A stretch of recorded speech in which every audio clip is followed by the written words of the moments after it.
Hi ವಿದ್ಯಾರ್ಥಿಗಳೇ, ತುಂಬ ಜನ ಕೇಳ್ತಿದ್ದು ವಿ ಟಿ ರಿಸಲ್ಟ್ನ ಯಾವ ಥರ ಚೆಕ್ ಮಾಡೋದಂತಂದು. ಇದು ಯಾರಿಗೆ ವಿ ಟಿ ರಿಸಲ್ಟ್ ಚೆಕ್ ಮಾಡೋಕ್ಕೆ ಬರಲ್ಲ ಅವ್ರಿಗಾಗಿರುತ್ತೆ ವೀಡಿಯೋ. ಏನಿಲ್ಲ, ನೀವು ಫಸ್ಟ್ ಗೂಗಲ್ಗೆ ಒಂದು ಸರಿ ಬಂದುಬಿಟ್ಟು ವಿ ಟಿ ಯು ಅಂತ ಸರ್ಚ್ ಮಾಡಿದ್ರೆ ನಿಮಗೆ V T U portal official ಆಗಿರೋ ಸಿಗುತ್ತೆ. ಅಲ್ಲಿ ವಿ ಟಿ ಯು ರಿಸಲ್ಟ್ ಅಂತ ಇರುತ್ತಲ್ಲ, ಅದ್ರ ಮೇಲೆ ಕ್ಲಿಕ್ ಮಾಡ್ಕೊಳ್ಳಿ. ಕ್ಲಿಕ್ ಮಾಡ್ಕೊಂಡಿದ್ಮೇಲೆ ನಿಮಗೆ ಯಾವ ಸೆಮ್ದು ರಿಸಲ್ಟ್ ಬೇಕು, ಹಾಗೂ ಈಗ ಫಸ್ಟ್ ಇಯರಲ್ಲಿ ಜಾಯ್ನ್ ಆಗಿದ್ದರೆ ಮತ್ತು ಹಾಗೂ ನಿಮಗೆ ಇಲ್ಲಿ ಡಿಸೆಂಬರ್ ಜನವರಿ, ನಾನು ಎಕ್ಸಾಂಪಲ್ ಯಾವುದೋ ಒಂದು ಕ್ಲಿಕ್ ಮಾಡ್ಕೋತೀನಿ. ಇಲ್ಲಿ ಕ್ಲಿಕ್ ಮಾಡಿಕೊಂಡು 5th ಸೆಮ್ ರಿಸಲ್ಟ್ ಬಿಟ್ಟಿದ್ದಾರೆ, ಹಾಗೂ 7th ಸೆಮ್ ರಿಸಲ್ಟ್ ಬಿಟ್ಟಿದ್ದಾರೆ. ಇನ್ನು ಸ್ವಲ್ಪ ದಿನದಲ್ಲಿ 3rd ಸೆಮ್ ಬಿಡ್ತಾರೆ. ಈಗ ನಾನು ಎಕ್ಸಾಂಪಲ್ ನಿಮ್ಗೆ ತೋರಿಸ್ತಿರೋದು ಯಾವುದೋ ಒಂದು ಸೆಮಿಸ್ಟರ್ದು ಒಂದು ಕ್ಲಿಕ್ ಮಾಡ್ಕೊತೀನಿ, 5th ಸೆಮಿಸ್ಟರ್ದು.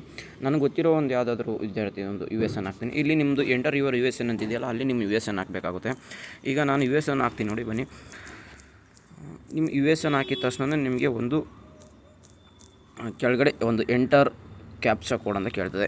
ನಿಮ್ಮದು ಒಂದು ಕೆಳಗಡೆ ಒಂದು ಕ್ಯಾಪ್ಚಾ ಕರೆಕ್ಟಾಗಿ ಅದಕ್ಕೆ ಅದು ಏನಿದೆಯೋ ಅದನ್ನೇ ನೀವು ಟೈಪ್ ಮಾಡಬೇಕಾಗುತ್ತೆ. ಹಾಕ್ಬಿಟ್ಟು ಒಂದು ಸರಿ ವೆರಿಫೈ ಮಾಡಿಕೊಂಡು ಕ್ಯಾಪ್ಚಾ ಕರೆಕ್ಟಾಗಿದೆಯಾ ಹಾಗೂ ಯು ಎಸ್ ಎನ್ ಕರೆಕ್ಟ್ ಇದೆ ಒಂದು ಸರಿ ನೋಡ್ಕೊಂಬಿಟ್ಟು ಸಬ್ಮಿಟ್ ಮೇಲೆ ಕ್ಲಿಕ್ ಮಾಡಿ.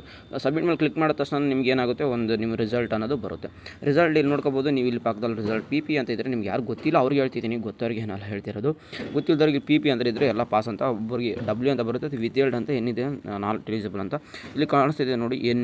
ಎಕ್ಸ್ ಎನಿ ಅಂತದ್ದು ಅವರು ನಾಟ್ ಎಲಿಜಿಬಲ್ ಅಂತ, ಎ ಇದ್ದರೆ ಆಬ್ಸೆಂಟ್ ಅಂತ, ಎಫ್ ಇದ್ದರೆ ಫೇಲ್ ಅಂತ, ಪಿ ಅಂದರೆ ಪಾಸ್ ಅಂತ.